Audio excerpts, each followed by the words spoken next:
America and Japan have reaffirmed their commitment to deal with the nuclear threat posed by North Korea with diplomacy. The US Secretary of State John Kerry has held talks with his Japanese counterpart in Tokyo on the last leg of his tour of Asia.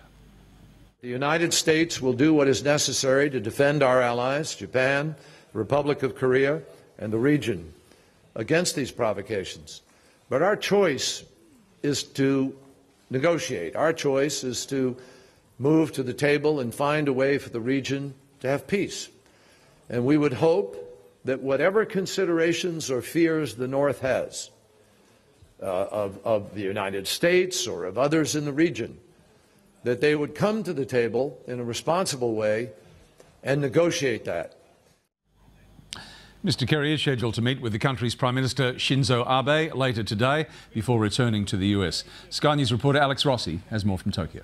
That diplomatic tightrope with the Chinese, having to be very careful with his choice of language that he used. He talked about China as being a very big partner and having a very constructive role to play in denuclearizing the North Korean area of the Korean Peninsula. But here in Japan, of course, a very different mission, really to reassure the Japanese that the alliance that was forged in the years after the Second World War, after the defeat of Imperial Japan, is paramount, and that if North Korea did decide to launch a missile at the Japanese, the United States would do everything in its power to protect that alliance. This is what he had to say.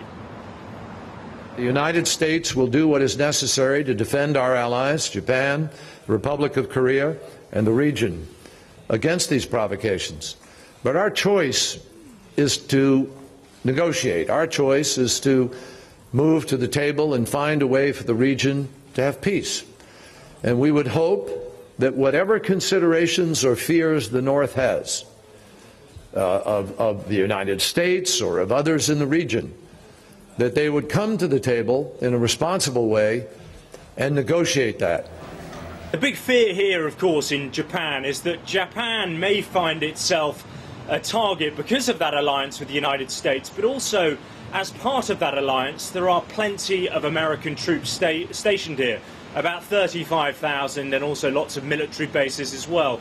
But yes, all eyes are turning towards tomorrow, the 15th of April, the anniversary of the founding father of North Korea, Kim Il-sung, Kim Jong-un's grandfather. Now the expectation is, as well as the pomp, the ceremony and the displays of affection for the dead dear leader, they may also express that by displaying some military might. The thinking here is, if they do launch one of those Musadan missiles, untested mid-range missiles that of course could hit anywhere in Japan, if they do decide to test one, providing it isn't heading towards anywhere on the Japanese islands, the Japanese will probably turn a blind eye. But fairly nervous times here, and I suppose that's represented by the fact that you can see Patriot missiles at various locations around the capital here in Tokyo and also elsewhere across the country. The Japanese have also placed 2 destroyers in the Sea of Japan.